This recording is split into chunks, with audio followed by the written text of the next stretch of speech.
Hi everyone, welcome back to a new tutorial. As you can see, I've already prepared everything for a cake stand that I want to create today. The small silicone mold and the trinket dish in medium size from Molds and Shapes.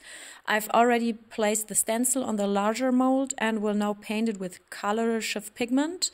This pigment is a color shift which shimmers between gold and pink, but it doesn't have a particularly strong color shift, just a very slight one.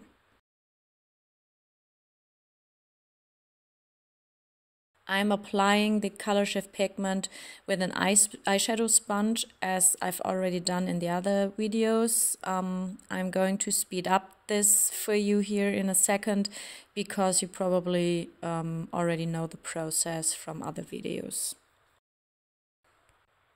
It's important that you press the stencil firmly onto the surface so that no pigment runs under the stencil and you get clearly defined structures.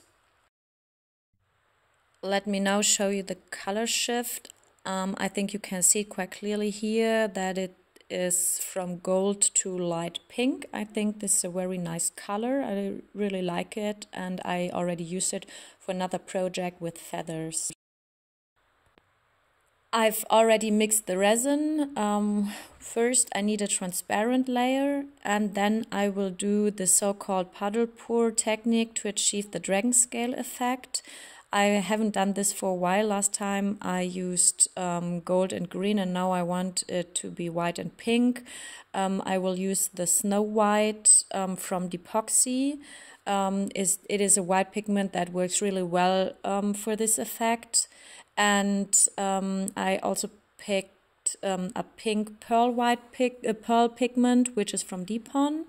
I also really like it because it has a beautiful shimmering color. I will use clear resin for the first layer. However, you can color the resin a little if you like with transparent colors, either with alcohol ink or with acrylic ink. This also changes the color of the mica powder a little and gives you other color effects. However, I would like to get a pinkish white result, so I pour the first layer without any additional color. If I would use a little bit of blue, then the white and the pink would turn a little more blue, and then we would get light blue and light purple, for example. Spreading the resin all over the mold will take a while, so I will skip this this part for you, and then we can directly go to the pink and white pour. I will start with the white, and then I will pour the pink, and then another clear layer.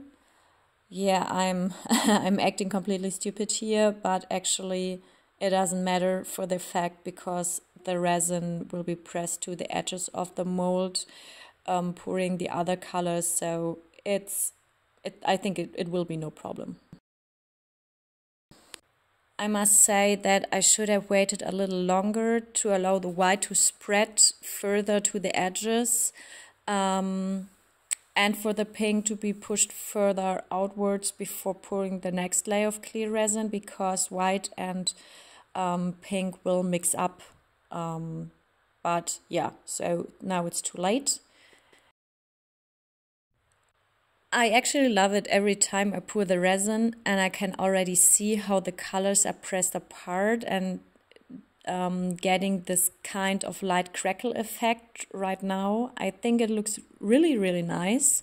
I would be happy if it would stay like that. Yeah, but it doesn't.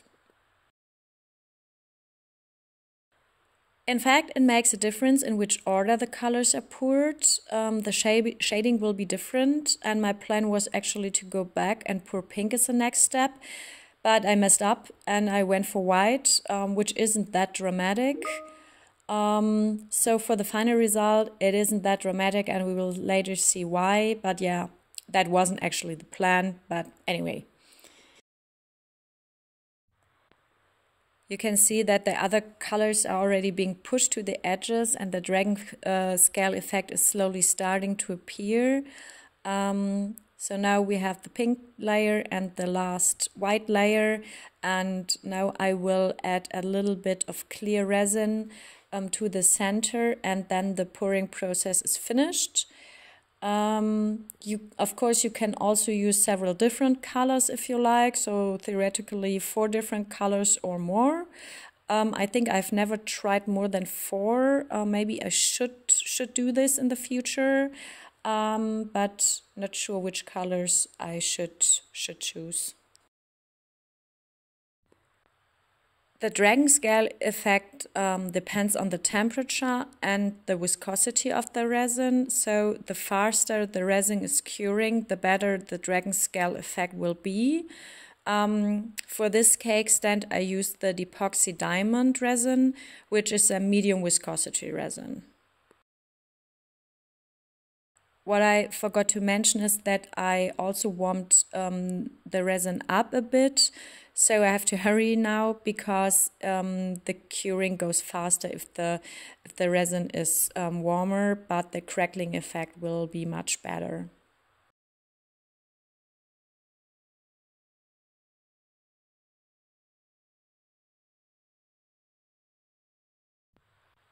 I'm about to pour the other mold, and then I have to wait 24 hours and then we will be back.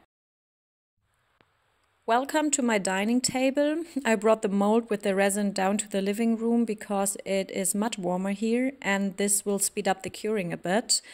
I'm now holding the camera with one hand, so demolding is a bit difficult. But here you can see the result. The crackle effect worked. However, you can really see the difference between the pink and the white because the colors mixed up a bit. There's actually pink in the center, but the mandalas over it.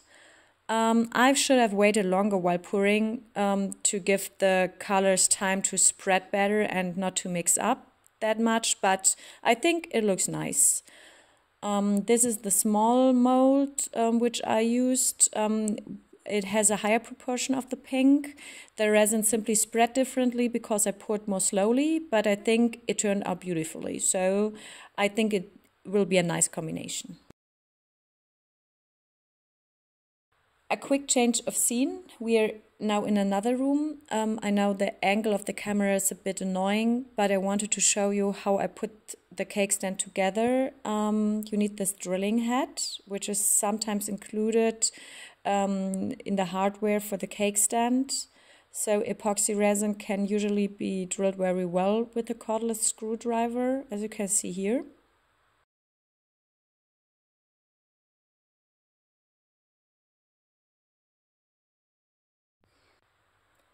So I think it looks good. Everything worked. Yes, everything is fine. And to make it as easy as possible, I simply place the small part on top of the large part. I make sure that it is right in the middle, and then I mark the hole with my cordless screwdriver.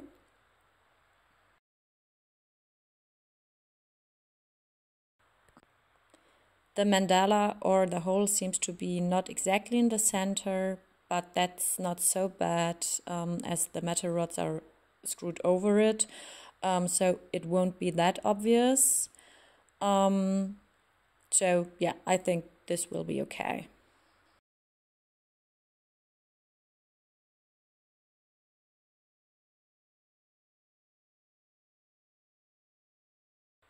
To ensure that the cake stands securely on a table or shelf, I put small rubber feet underneath it. This ensures that the cake stand is really stable and can't scratch any surfaces. 4 pieces are usually enough for this size.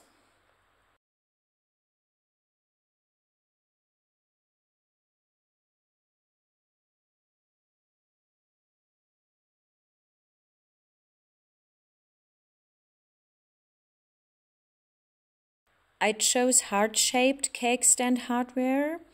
I think it's a nice match to the mandala. This hardware is available in different colors like gold, silver, black, and so on. So you can choose the color you like and combine it with the color of your mica powder or whatever. I don't need the complete set, as it will be a 2-tier cake stand and not a 3-tier cake stand.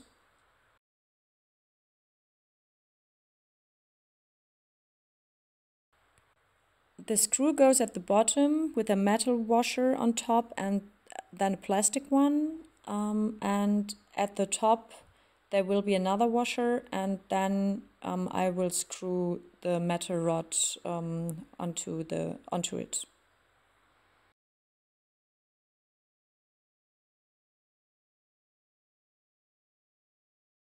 You can also get a screwdriver or a metal bit from a cordless screwdriver so that you can screw the rod on very tightly. This will help to make the cake stand more stable.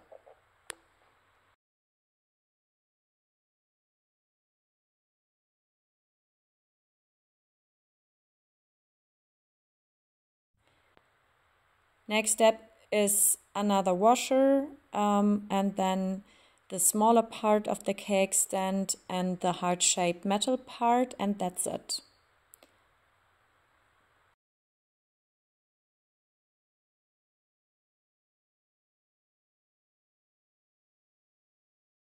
Now the cake stand is assembled.